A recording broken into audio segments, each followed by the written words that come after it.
स्वागत है आपका एनबीएस पॉडकास्ट के नए एपिसोड में और जल्दी से शुरू करते हैं आज का किस्सा। किस्सा है महेश का। महेश ये कहानी बता रहे हैं तब की जब ये छोटे होते थे और अपने गांव के स्कूल में पढ़ते थे। इनके गांव में दो स्कूल थे, एक था प्राइमरी एजुकेशन का स्कूल, एक सेकेंडरी एजुकेशन का स्कूल।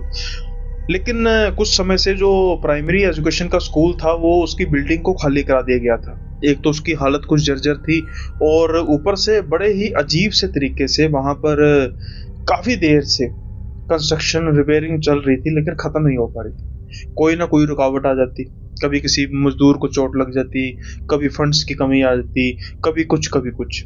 ये गांव के लिए काफी हैरानी का सबब थी। और दूसरी तरफ जो स्कूल था बड़े बच्चों का, यहाँ पर इनकी क्लासेस लगनी शुरू हो गई। हालांकि ये भी अब 9th क्लास में आ चुके थे, लेकिन जो छोटा स्कूल था यानी कि प्राइमरी स्कूल था, वहाँ की एक खास बात थी। वहां पर जो खेलने का ग्राउंड था काफी बड़ा था और वहां पर एक पानी की टंकी बन रही थी जो अभी तक मुकम्मल नहीं हुई थी। जैसा मैंने कहा था कि रिपेयरिंग का कोई भी काम वहां पर कंप्लीट हो ही नहीं पा रहा था, खास तौर पे वो पानी की टंकी को बनाने के लिए, उसकी नींव को करने के लिए काफी नीचे तक खड्डा खोदा तो गया था 3-4 फुट का, लेकिन उससे आगे वो खोद नहीं पा रहे थे। कोई ना कोई रुकावट आई जा रही थी। अब महेश और उसके सारे दोस्त जब भी इनको समय मिलता ये वहीं पर जाके खेलते। आमतौर पे ज्यादातर क्रिकेट खेलते थे और बैट बॉल वगैरह स्कूल के छत पर एक छोटा सा स्टोर नुमा जगह थी, वहां पर ये छुपा कर रख देते थे, क्योंकि ये सबका साझा था और कोई भी ये नहीं चाहता था कि कोई दूसरा इसको किसी दूर अपने घर लेके जाए। अब ये सिलसिला चलता जा रहा था और छुट्टियां आने वाली थी, लेकिन उससे पहले अब बारिशें काफी ज्यादा शुरू हो चुकी थी। बारिशें ज्यादा शुरू होने की वजह से इनका खेलने का जो इंटरेस्ट था वो भी बढ़ता था, क्योंकि थोड़ा सा मौसम सुहावना हो जाता था। आज का दिन भी कुछ वैसा ही था, लेकिन काफी दिनों से, या कह सकते हैं कि बाकी दिनों से काफी अलग था। उसका कारण क्या था?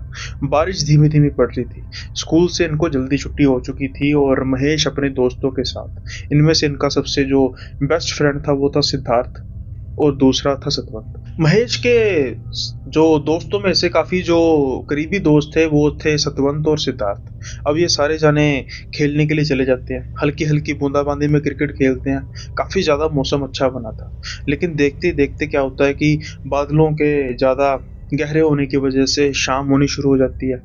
अब खेलते खेलते जो बॉल है वो चले जाती है उस खड्डे में जहां पर टंकी का निर्माण कार्य करना था। उस खड्डे में भरा हुआ था पानी। सतवंत जाता है बॉल को लेने के लिए। अब ये अपने बातों में लगे हुए हैं। अचानक से सतवंत की आवाज आती है, सिद्धार्थ धक्का मत मार। और सतवंत ये कहते हुए खड्डे में गिर जाता है। उसको देखकर सारे जाने हंसने लग पड़ते हैं और वो भी खड्डे की ओर जाते हैं।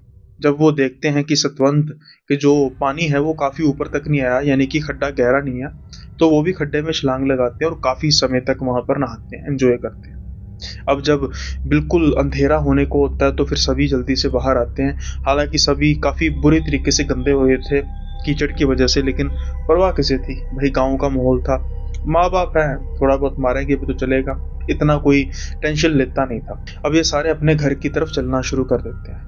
ये अपने घर जाते हैं, घर जाके कपड़े चेंज करते हैं, कुछ गालियां भी सुनते हैं अपनी माँ से कि भाई कपड़े इतने गंदे कर रहे, लेकिन जैसा मैंने कहा कि किसी को क्या परवाह थी।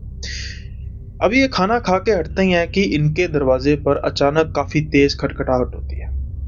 डर जाते हैं ये कि भाई इतनी तेज कौन खटखटा रहा है। जब इनके पेरेंट्स दरवाजा खोलते हैं तो वो देखते हैं कि सतवंत के माँ बाप इनके दरवाजे के बाहर खड़े हैं, काफी ज्यादा घबराए हुए हैं, और पूछते हैं कि क्या सतवंत बेटा यहीं पे है। ये काफी ज्यादा हैरान हो जाता है कि आंटी हम तो शाम को खेल के इकट्ठे निकले थे और सतवंत, हम सब अपने घरों की तरफ आ गए थे, सतवंत भी अपने घर की तरफ चला गया था, लेकिन बात क्या हुई है।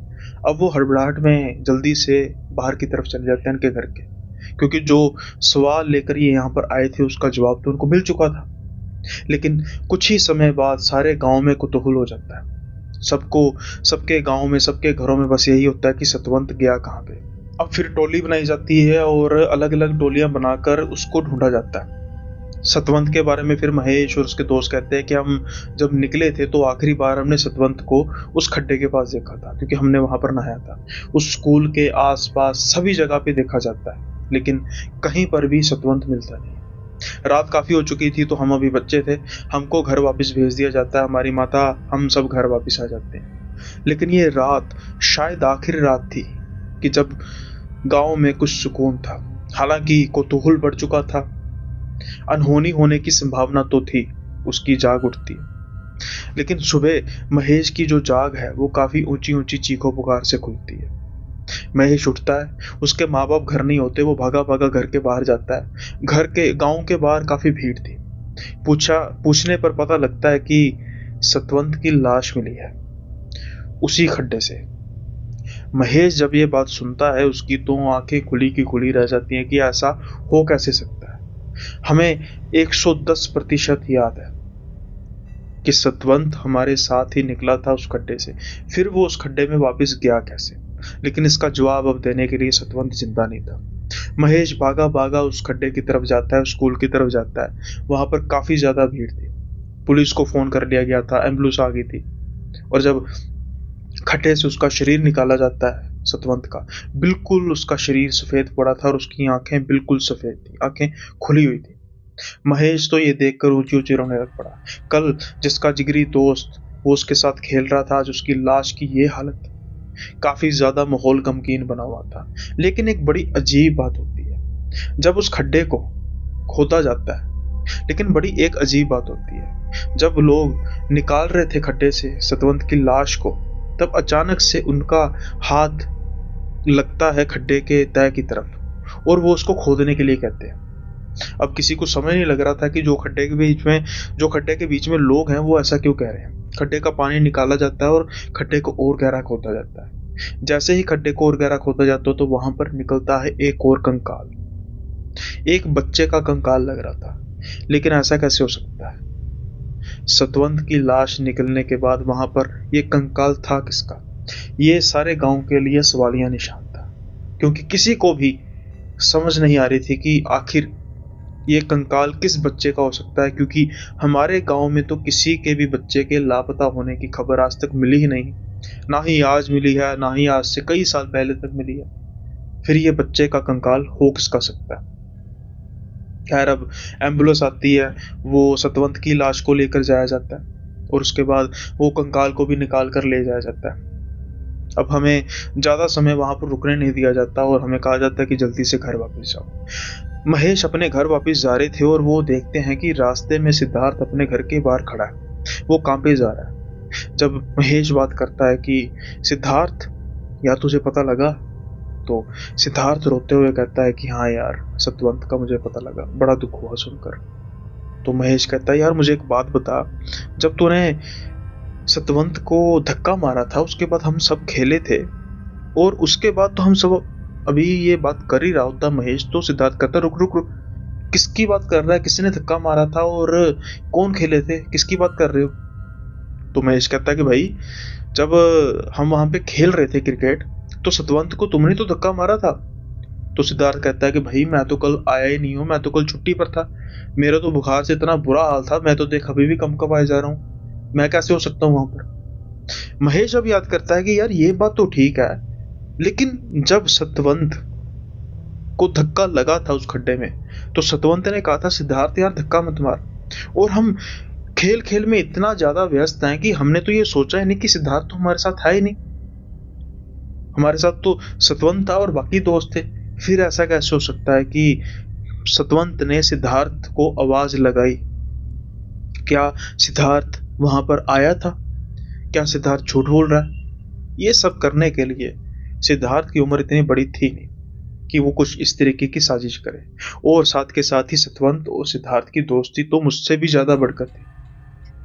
और फिर भी महेश अपनी तसल्ली के लिए पूछता है कि कल फिर जब स्कूल तो आया नहीं तो दवाई लेने कब गया था? तो सिद्धार्थ वैसे सारी बात बताता है कि भाई गांव के डॉक्टर के पास दवाई लेने गए थे। अब महेश इस चीज को पता करने के लिए जब जाता है उस डॉक्टर के पास, क्लिनिक जो होता है गांव का, तो वो भी बताता है कि हाँ सिद्धार्थ आया था, उसके माँ बाप दोनों सिद्धार्थ को लेकर आए थे और उसको बुखार काफी था। यानी कि महेश को इस चीज की कंफर्मेशन हो चुकी थी कि अब सिद्धार्थ इस चीज में इन्वॉल्व नहीं है। लेकिन फिर से वही सवाल कि सतवंत को जब धक्का लगा तो उस समय उसने ये क्यों कहा कि सिद्धार्थ यार मत कर?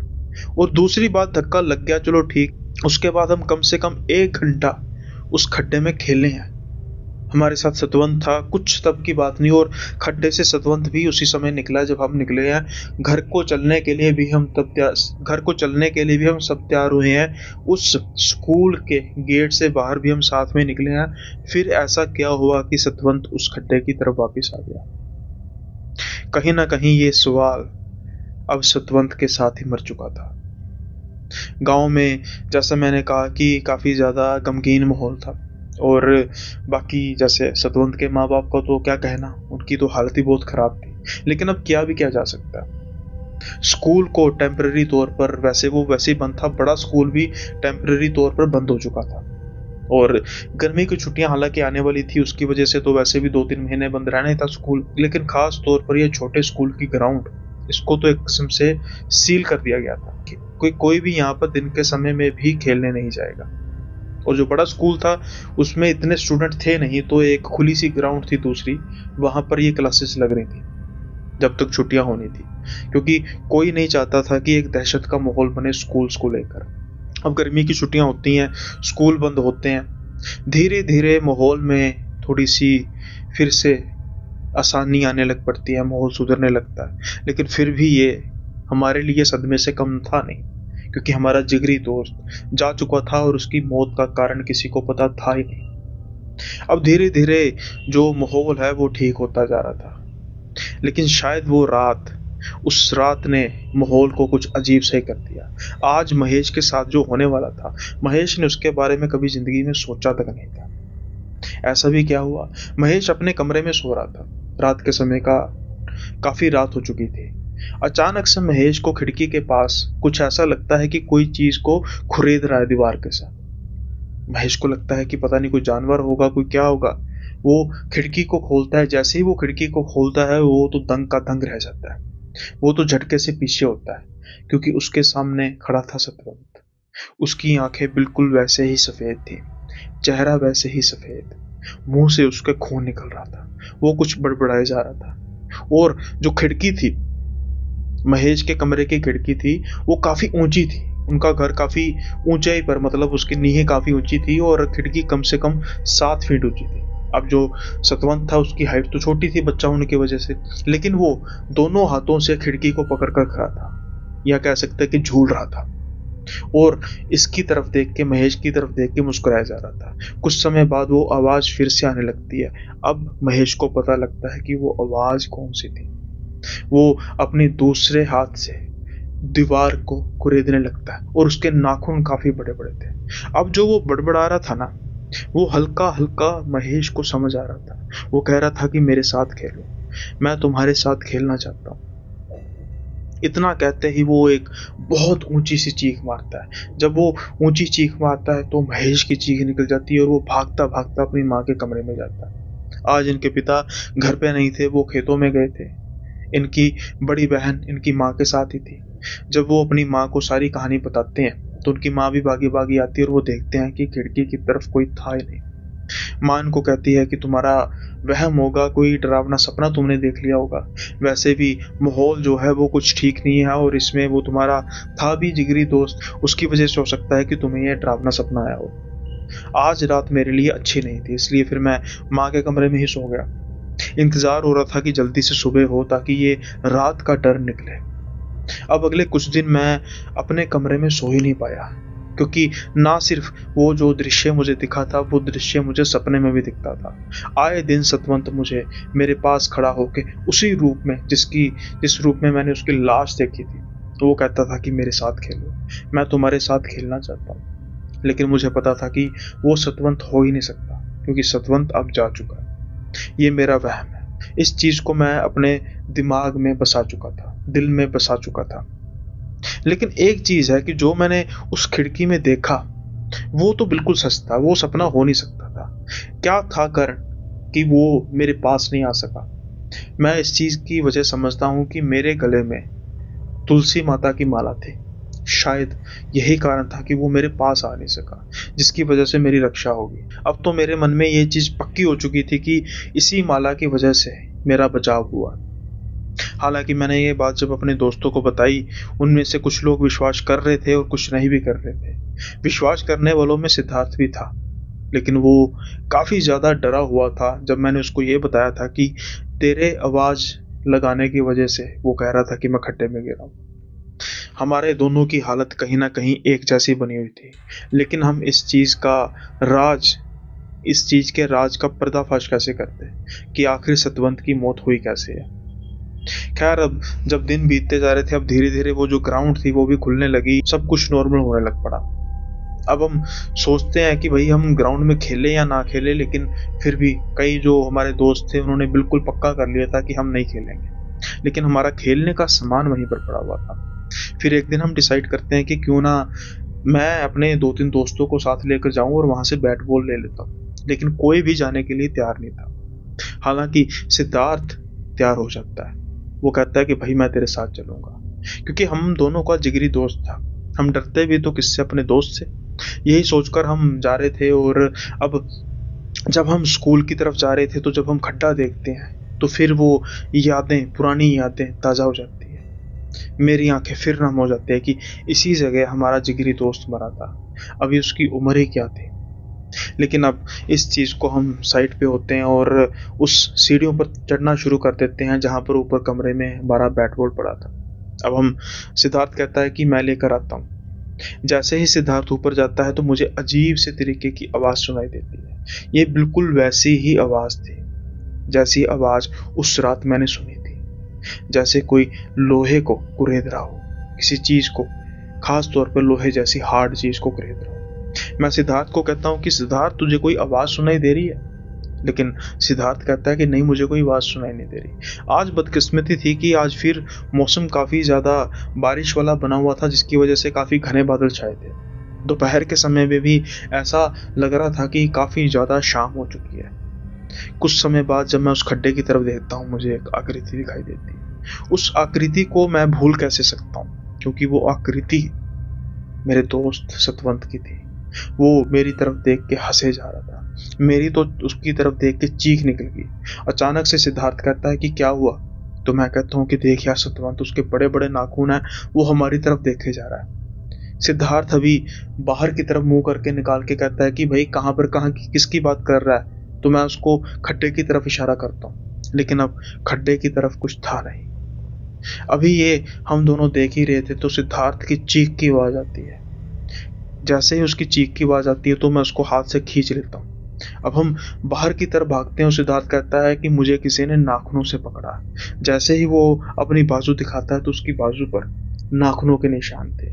जब हम उस स्टोर रूम की तरफ देखते हैं नीचे से ऊपर, हमें फिर सतवंत दिखाई देता है हंसता हुआ, और वो कुछ साथ में बड़बड़ाया जा रहा था। ये देख के तो हमारी चीखें निकल जाती है और अब हम भागते हैं स्कूल के बाहर की तरफ। लेकिन अचानक भागते भागते सिद्धार्थ खड़ा हो जाता है, जैसे बुत होता है, जैसे जैसे उसको किसी ने हिप्नोटाइज कर दिया हो। मैं उसको हिलाए जा रहा हूँ कि भाई जल्दी भाग, सतवंत आ रहा है, सतवंत की आत्मा आ रही है। लेकिन वो तो जैसे बिल्कुल मूर्ति बना हुआ था। अब आसपास की हवाएं काफी तेज चल रही थी और वातावरण में इस कदर डर फैल चुका था कि मेरी हिम्मत नहीं हो रही थी कि मैं सिद्धार्थ के साथ खड़ा रह सकूं, और सिद्धार्थ को तो खींचना तो बड़ी दूर की बात थी। अब फिर से मुझे इस चीज का आभास हो रहा था कि हो ना हो, कहीं ना कहीं ये जो माला है मुझे बचा रही है। मैं अब ज्यादा देर नहीं लगाता और मैं भागता हूँ। मैं घर की तरफ भागता हूँ और जाके सारी कहानी बताता हूँ। पहले तो मुझे काफी डांट पड़ती है कि तुम उस तरफ गए क्यों, लेकिन फिर जल्दी से मेरे घर वाले जाके गांव वालों को एकत्रित करते हैं और हम सब उस स्कूल की तरफ भागते हैं। जब हम उस स्कूल की तरफ सभी जाते हैं तो वहां पर सिद्धार्थ था नहीं और रात का समय हो चुका था।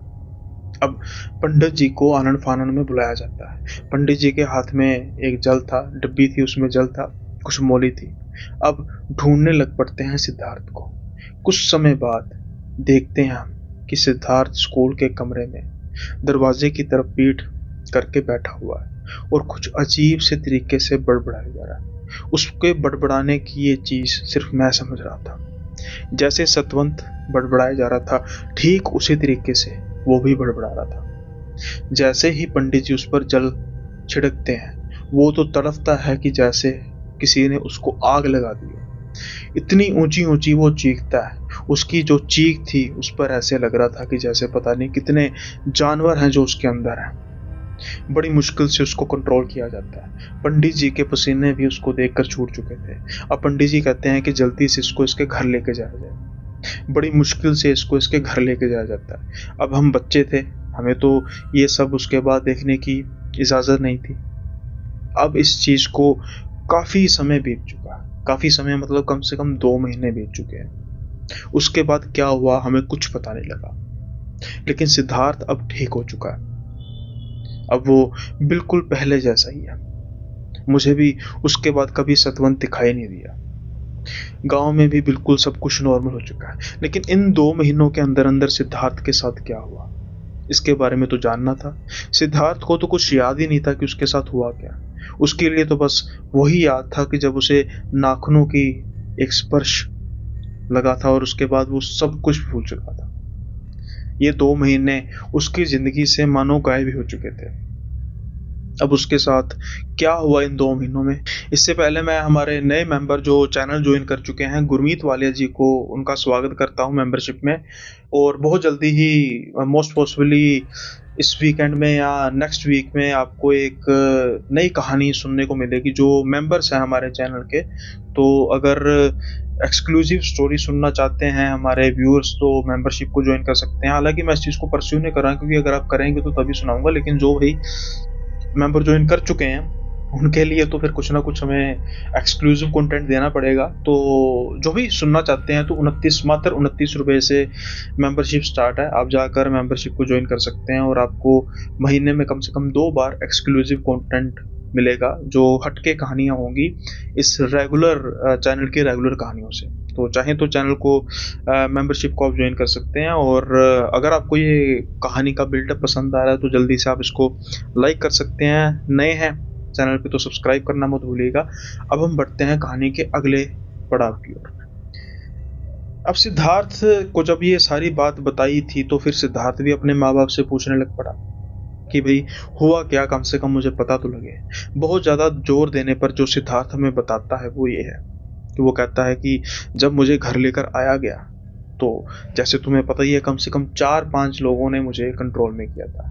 लेकिन पंडित जी उस कमरे में कुछ मंत्रों से, कुछ मंदमौलियों की शक्तियों से सब कुछ अपना सेट कर चुके थे, जिसकी वजह से जब मैं कमरे में आया तो मैं अब इस हद तक कंट्रोल में आ चुका था कि मैं किसी भी तरीके की दरिंदगी नहीं करूँगा।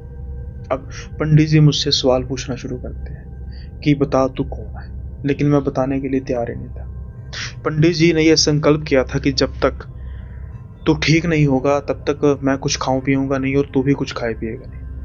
हफ्ता 10 दिन ये चलता रहा, लेकिन हमारी शक्ति जो है वो धीरे धीरे कमजोर होने लग गई। पंडित जी को पता था कि अगर वो खाएं पिएंगे नहीं तो उनकी जान को तो खतरा है, लेकिन वो ये अच्छी तरह जानते थे कि अगर मैं नहीं खाऊं पीऊंगा तो मेरे अंदर का जो भी प्रेत है वो धीरे धीरे कमजोर होता जाएगा। और वो बिल्कुल ठीक थे।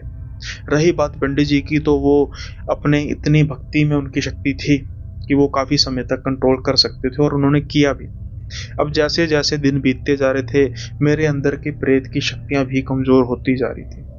अब आज नहीं तो कल उसको बताना ही पड़ना था कि वो कौन है और वो मेरे यानी सिद्धार्थ पर क्यों आया, क्यों उसने सारे गांव को तंग करके रखा है।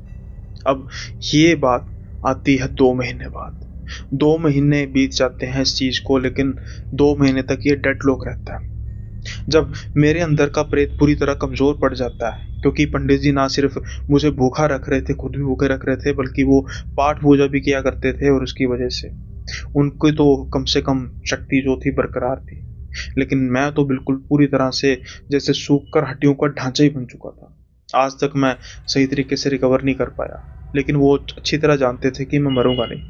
अब भाई तुझे पता है ना कि जब सतवंत की लाश मिली थी उसके साथ एक कंकाल निकला था और सबने सोचा था कि इस बच्चे का कंकाल, हमारे गांव में तो काफी समय से किसी बच्चे के गुमशुदा होने की खबर है ही नहीं, तो हो सकता है कि ये जो कंकाल है हमारे गांव में से किसी का ना हो। लेकिन वो हमारे गांव में से ही था किसी का, वो हमारे गांव में से ही कंकाल था। और ये जो सब कुछ हुआ ये शुरुआत भी वहीं से हुई और इसका सबसे पहला जो शिकार बना वो सतवंत बना। काश ऐसा ना होता, काश वो खड्डे की तरफ ना जाता और तुझे पता है कि जो सिद्धार्थ की आवाज़ लगाई थी सतवंत ने, वो भी इस प्रेत ने लगाई थी। और तुझे पता है जो सिद्धार्थ नज़र आया था मेरे रूप में सतवंत को, जब वो कह रहा था कि सिद्धार्थ सिद्धार्थ मत दे यार धक्का, वो प्रेत मेरे रूप में उसको नजर आया था। इसलिए तो वो मेरे पर हावी हुआ था। इस चीज का पता नहीं कि क्यों हुआ था, लेकिन हुआ था। अब पता लगता है किस्सा कि क्या सतवंत क्यों मरा और वो कंकाल था किसका। ये कंकाल आज से तकरीबन 40 साल पहले एक परिवार के बच्चे का था।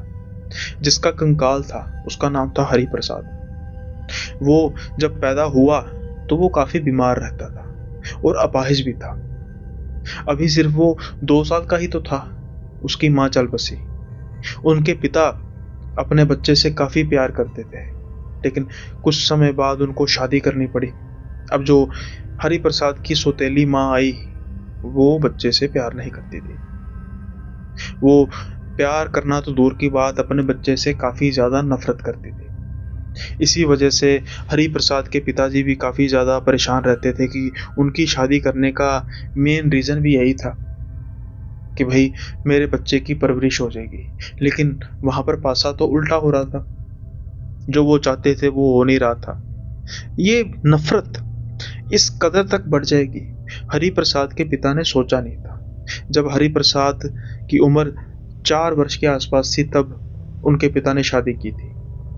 ये दुख सहते सहते, ये तसीहे सहते सहते हरि प्रसाद को अब 4 साल हो चुके थे, यानी वो 8 साल का हो चुका था।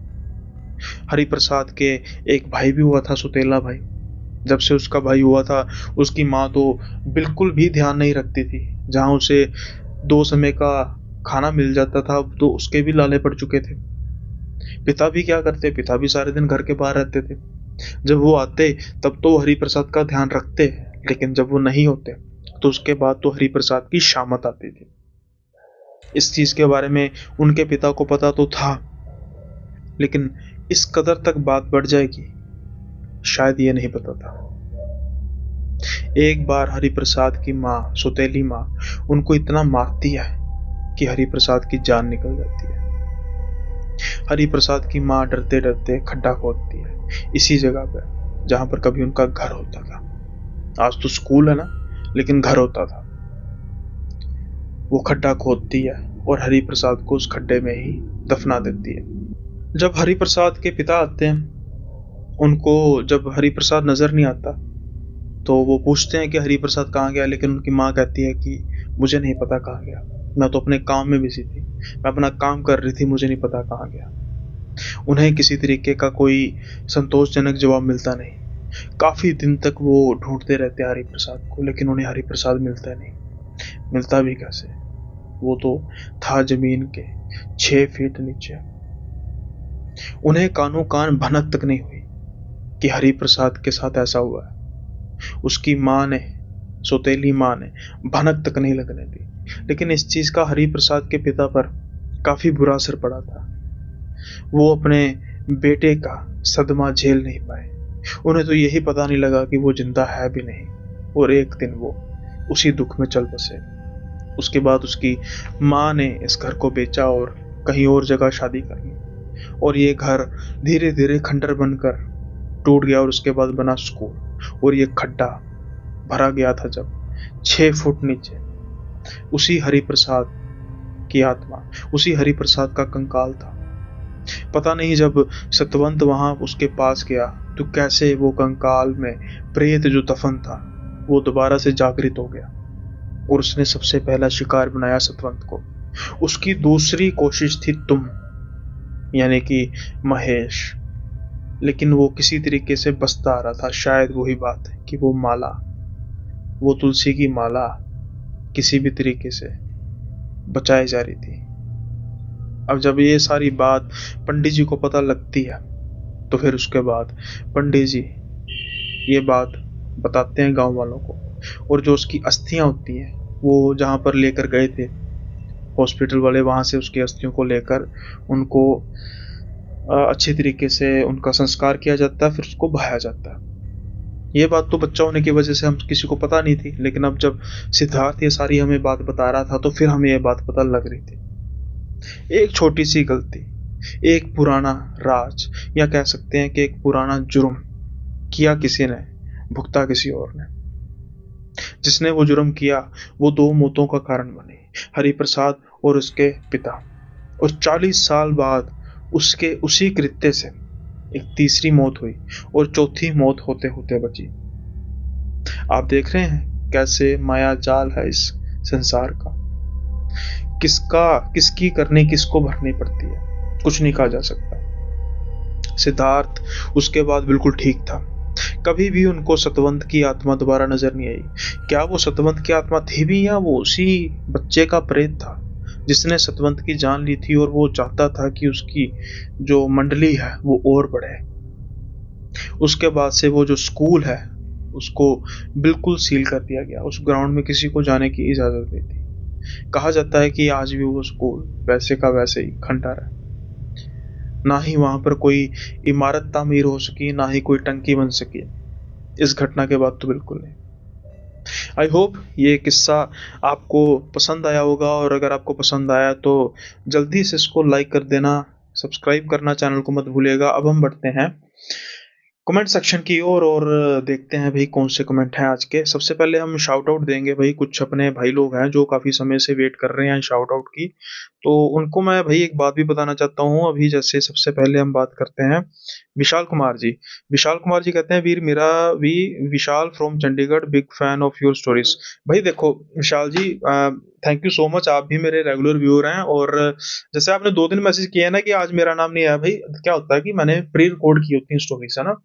तो लेट्स से कोई आज कमेंट कर रहा है तो हो सकता है कि अगर मैंने उसकी मेरे मेरे पास ना स्टोरीज हो तो मैं नहीं करनी हो तो फिर तो उसी दिन हो जाएगा। लेकिन अगर मेरे पास 4-5 स्टोरीज पड़ी हैं तो वो पहले उसके लाइन लगेगा तो उसके बाद आएगा ना। तो आप इस चीज को प्लीज समझिए। अब जैसे कल आपने पॉडकास्ट वाले में मैं किया था, पॉडकास्ट में थोड़ा मैं नाम लूंगा, किसी का शाउट आउट दूंगा, वो सिर्फ स्टोरीज में दूंगा। तो अगर आपको थोड़ा सा, तो अगर आप समझ पा रहे हैं तो बहुत बहुत धन्यवाद आपका। और जो भी मेरे भाई लोग हैं, जो भी व्यूअर्स हैं, जो जिनको होता है कि मैं नाम लूं, तो अगर तो देखो ना स्टोरीज मिलट से मैंने 2-3 दिनों की पहले अपलोड की है, तो फिर जब आपका नंबर लगेगा मतलब अगली स्टोरी को मैं रिकॉर्ड करूंगा तब भी बारी आएगी। तो रिक्वेस्ट है मेरी, इस चीज को समझिएगा। तो Vikas Kumar ji, keep sharing, keep liking the videos. और ऑफिशियल नॉलेज कहते हैं as usually awesome, shout out नहीं मिला आज तक। ऑफिशियल नॉलेज जी, आप तो भाई जो है वो मैंने आपको शायद दिया है, एक बार आपको शाउट आउट दिया मैंने, बट फिर भी नहीं दिया तो बहुत बहुत आपका आपसे माफी। और आप भी चैनल को सब्सक्राइब तो किए हैं, साथ के साथ ही आप जल्दी से इसको और बढ़ाइए भाई, शेयर कीजिए वीडियोस को, साथ के साथ ही लाइक जरूर कर दीजिए कीजिए, और मुझे उम्मीद है कि लाइक करते भी होंगे। अब हम बढ़ते हैं एक क्वेश्चन की ओर। भाई मैं देखिए ज्ञानी तो हूं नहीं हूँ, जितनी अपनी जैसे कहते हैं ना समझ होती है, तो उस समझ से ही मैं कुछ ना कुछ बता पाता हूँ। तो जो ये आज का सवाल है ना, ये सवाल ही है, जितनी मेरी समझ होगी मैं बता पाऊंगा, बाकी फिर देखते हैं कि आपको कैसे लगता है। ये हिमांशु पारा जी हैं, ये भी हमारे रेगुलर व्यूअर हैं, और तकरीबन हर एक वीडियो में इनका कमेंट होता है। और ये कहते हैं कि सुनील भाई, एक मेरा क्वेश्चन है, आज की डेट में सब अलग अलग रह रहे हैं, अपनी अपनी जॉब के चक्कर में जॉइंट फैमिली में नहीं रहते हैं।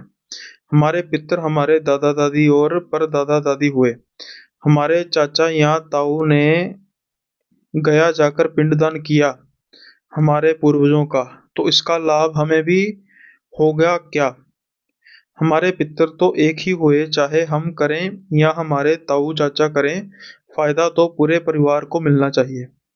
हिमांशु जी देखिए, मेरे कोई ये जैसे कह सकते हैं कि स्पेशलाइजेशन तो नहीं है, लेकिन एक बात है कि वैसे तो ये सबका फर्ज है। सबसे मेन चीज देखो, जो पितर है ना, पितर किसे कहते हैं? पितर पूजने योग्य, है ना, पितर पूजने योग्य होता है। और अब हम किसी को पूज रहे हैं तो ऐसा तो नहीं है ना कि कोई और पूजेगा तो उसकी जो पूजा विधि हमें लग जाएगी, लग भी जाए, ऐसा नहीं है कि मैं कहता हूँ कि नहीं लगेगी, लेकिन अगर हम भी पूछते हैं तो भाई उसमें कोई हर्ज नहीं है। ये ठीक वैसे ही है कि एग्जाम्पल के तौर पे जैसे आप कह रहे हैं ताऊ चाचू और आप हैं, आप 3 भाई बहन एग्जाम्पल के तौर पे, तो आप तीनों को घर अलग अलग है, तो ऐसा तो नहीं है ना कि घर 3 है और मंदिर 1 होगा, कि जो आपके ताऊ का घर का मंदिर होगा और आपके चाचा जी के घर का मंदिर होगा, वो सुबह शाम आरती करेंगे और आपको लग जाएगी। ऐसा तो नहीं होगा भाई। हालाँकि इसमें कुछ ऐसा नहीं होता कि भई उसका कुछ जैसा मैं हमेशा कहता हूँ कि जितना मर्ज़ी आप ये पूजा-पाठ कर लो, अगर कर्म ही अच्छे नहीं है तो कोई फ़ायदा नहीं है। तो अगर आप हाँ, डिसिप्लिन के तौर पे आप कह रहे हैं कि हाँ, एक ऐसे डिसिप्लिन के तौर पे या एक परंपरा के तौर पर लेते जा रहे हैं, तो ये सभी बच्चों का फ़र्ज़ बनता है। और मेरे हिसाब से तो ये एक कॉमन घर में प्रैक्टिस होनी चाहिए एग्जाम्पल के तौर पे कि जैसे आज दादा-दादी का श्राद्ध है उनके या माता-पिता का श्राद्ध है, तो एक घर में 1 साल एक बच्चा कर ले, सारे जने इकट्ठे हो जाएँ, इसी बहाने परिवार के लोग इकट्ठे भी हो जाएँगे। दूसरे दिन दूसरे कर लें, तीसरे दिन तीसरे कर लें, है ना?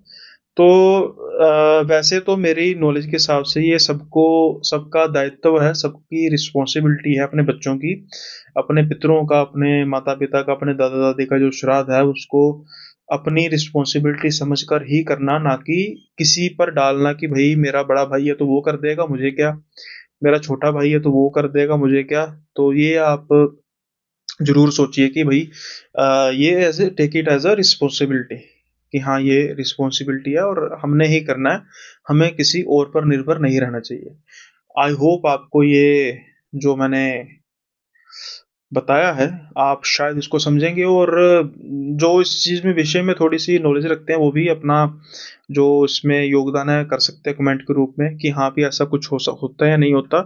तो आई होप ये आपका जो इश्यू है वो रिज़ॉल्व हो गया है और इसी के साथ ही हम 1-2 शाउट आउट और दे देते हैं इसी में।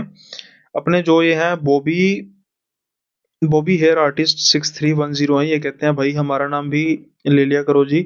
बिल्कुल जी बॉबी जी, आप आई थिंक न्यू व्यूअर हैं तो वेलकम और ज़रूर आप शेयर कीजिए, लाइक कीजिए वीडियो को। साजन भट्टी कह रहे हैं वेरी गुड भाई, ऑल द बेस्ट ऑलवेज, हमारा नाम भी बोल दिया करो कभी भाई। भाई ज़रूर बोलेंगे भाई, आपने कह दिया तो फिर ना बोलने वाला तो कोई काम है ही नहीं। एक थोड़ा-सा लंबा कमेंट है तो उसको हम अगले वीडियो में करेंगे। एक और है, अब देखो ना ये अपने हैं जो unknown racer am for you, ये कह रहे हैं जय श्री राम भाई, जय बजरंगबली महाराज जी। सुनील भाई जी, एक छोटी सी बात कहना चाहता हूँ, अगर आपको ठीक लगे तो जरूर गौर करें किसी से पूछ के, वरना कोई बात नहीं, ऐसे भी सब ओके रिपोर्ट है। पीछे वाली वॉल पर 7 व्हाइट हॉर्स की पेंटिंग लगवाओ please, don't mind my advice. सबसे पहले तो भाई आपको जय श्री राम जी। और भाई माइंड करने वाली कोई बात नहीं है यार, देखो आप अपना समझकर मुझे एडवाइस देते हो, मैं भी अपना समझकर आपको रिस्पॉन्स देता हूँ। और ना मैं एक चीज नोटिस कर रहा हूँ कि आप में से बड़े लोग मुझे ऐसा कहते हैं कि भाई बुरा मत मानना, गुस्सा मत करना। भाई देखो मैं ना शक्ल से खतरनाक दिखता हूँ ना मैं खतरनाक हूँ। वो वेलकम फिल्म वाला ना, मैं शक्ल से खतरनाक दिखता हूँ नहीं भाई, मैं शक्ल से भी खतरनाक नहीं दिखता। तो गुस्से वाली कोई बात नहीं है भाई, अगर मुझे आपकी कोई चीज अच्छी नहीं लगेगी तो मैं ओपनली कह दूंगा और उसमें कोई बुरा लगने वाली बात नहीं है। अब जैसे आपने ये बात की ना पेंटिंग की 7 घोड़ों वाली, अब एग्जाम्पल के तौर पे भाई देखो, ये थोड़ी सी ना हमारी एजुकेशन में कमी है कि हम किसी भी यूट्यूब में मंत्रों को सुनते हैं, जैसे ये मंत्र बोल दो जी ऐसा होगा, तो ये ऐसा नहीं करना चाहिए। हर एक की जीवन पर हर एक चीज का असर पड़ता है, जैसे आपने लिखा है कि किसी से पूछ कर, तो भाई मैं ये नहीं सोचता कि ये ऐसी चीजों से कुछ फर्क पड़ता है कि 7 घोड़े लगा दिए पेंटिंग में, ऐसा कर दिया वैसा कर दिया। मेरी पर्सनल थॉट है कि कुछ चीजें जो प्रैक्टिकल चीजें हैं ना, जिनका जैसे ये पुखराज है, अब ये एक मेटल है, पुखराज है ना, एक नग है, इसका जैसे बृहस्पति बृहस्पति से मतलब है, हमारे शरीर के अंदर अलग अलग खनिज पदार्थ है, वो अलग अलग रिएक्ट करते हैं, ऐसे जैसे ये है, तो इसकी कुछ रिएक्शन होती है, समझ में भी आता है ना, हम कोई चीज धारण करते हैं मेटल की, तो ये दीवार पर लगाने वाली चीजें ये ना, बस ये ना चलती हुई चीज होती है, एक ने सोचा ऐसा है, ऐसा ऐसे ऐसे, अगर सारी दुनिया ऐसा करने लग पड़े तो फिर मैं कहता हूँ सारी दुनिया सक्सेसफुल हो जाए, कुछ करने की जरूरत ना पड़े। एक चीज काम करती है मेहनत और आपकी नेक नियति, ये सारी चीजें ऐड ऑन होती हैं, मुझे नहीं पता इसका कोई फर्क पड़ता है नहीं पड़ता। लेकिन ना इसके पीछे जो वॉल है ना, इसके पीछे मैंने एक चीज सोची है, जो बड़ी जल्दी मैं लगाऊंगा यहाँ पे। और मुझे ना वो वर्ड, मतलब वो मंत्र, छोटा सा मंत्र है, जब मंत्र भी नहीं कह सकते, बस एक कहावत है जिसका संस्कृत में विवरण है, और वो मैंने लगानी है, मुझे बहुत अच्छी लगती है। और वही जीवन का फलसफा होता है, और मेरे लिए सबसे मोटिवेशन वाली चीज वो वर्ड है। आप क्या पूछ सकते हो, आप कमेंट में लिख सकते हो कि वो क्या चीज होगी। तो भाई, आपको शायद आपके सवाल का जवाब मिल गया होगा। जो ये घोड़े वाले ना भाई, पूछने वाला काम नहीं। मैं ये पेंटिंग्स वगैरह ना, ऐसी चीजों पर मेरा मतलब विश्वास कह सकते नहीं है। जो जो चीज सॉलिड देती है ना, मतलब इन इनमें से कोई भी ऐसी चीज नहीं है जिसमें किसी चीज का कोई लॉजिक है कि ऐसा होगा, तो मैंने इसलिए रखा हुआ, इसलिए रखा हुआ। महावीर जी की जो फोटो है वो तो मैंने रखनी रखनी थी, उनके बिना तो गुजारा ही नहीं है हमारा। इसके अलावा ऐसा कुछ नहीं है कि जिसमें मुझे लगे कि भाई, मतलब मैंने किसी से पूछ कर करा, और ना किसी से ऐसा कुछ पूछने वाली बात है। अब ये वॉल के बिल्कुल पीछे ही है वो शिव तांडव स्तोत्रम है। तो अब जैसे एग्जाम्पल के तौर पे है ना, एग्जाम्पल के तौर पे मैं आपको बता रहा हूँ कि कोई आए और कोई पूछे कि यार ये शिव तांडव स्तोत्रम क्यों लगा है, तो मैं उसको ना लंबी सी ज्ञानबाजी दे दूं कि ये मुझे पंडित ने कहा था कि दीवार के बिल्कुल बीच में लगाना है, वैसे ही बोल दूं। तो ऐसा करना है, ऐसा करना, फिर वो क्या बन जाएगा, वो जहां भी जाएगा कहेगा शिव तांडव स्तोत्रम लगाओ, फिर ऐसे ऐसे चलते चलते बन जाएगा। मेरे हिसाब से ये घोड़ों गाड़ों वाली चीज भी वैसे ही है ना। ऐसा पेंटिंग पुंटिंग से हाँ वाइब अच्छी देती होंगी, इसमें कोई दो राय नहीं। अगर कोई नेगेटिव फील करता है, देख के अच्छी वाइब लगती होगी, अदर देन दैट मुझे लगता नहीं कोई ऐसी बात है। तो आई होप कि आप भाई समझ रहे होंगे। और प्लीज यार, ऐसी बातें मत किया करो, बुरा लगे, ये कोई माइंड करने वाली बात नहीं। बेबाक मेरे लिए सिर्फ जो बदतमीजी से बात करता है मैं उसको जवाब नहीं देता, जो गालियां बकता है उसको जवाब नहीं देता। अदर देन दैट हर एक पर्सन यहाँ पर मेरे कमेंट बॉक्स में वेलकम है उसका। उसकी बात का अगर मैं वीडियो में जवाब देना चाहता हूँ तो दूंगा। अदर देन कोई ऐसी बात नहीं। खुल के भाई बिंदास होके आप कमेंट बॉक्स में लिखो, बिंदास होके आप कहो कि भाई मेरा नाम भी लो, कोई दिक्कत नहीं। और विशाल कुमार जी, बस आपसे रिक्वेस्ट है कि जल्दबाजी नहीं, 2 वीडियो बाद आ जाए, 4 वीडियो बाद आ जाए, नाम जरूर आएगा, प्लीज रिक्वेस्ट है। अगर आपको बुरा लगा हो तो हाथ जोड़ के माफी। आज के वीडियो को यहीं पर खत्म करते हैं, जल्दी से मिलेंगे नए वीडियो में नए किस्सों के साथ। तब तक के लिए बाय बाय, अपना ख्याल रखिएगा।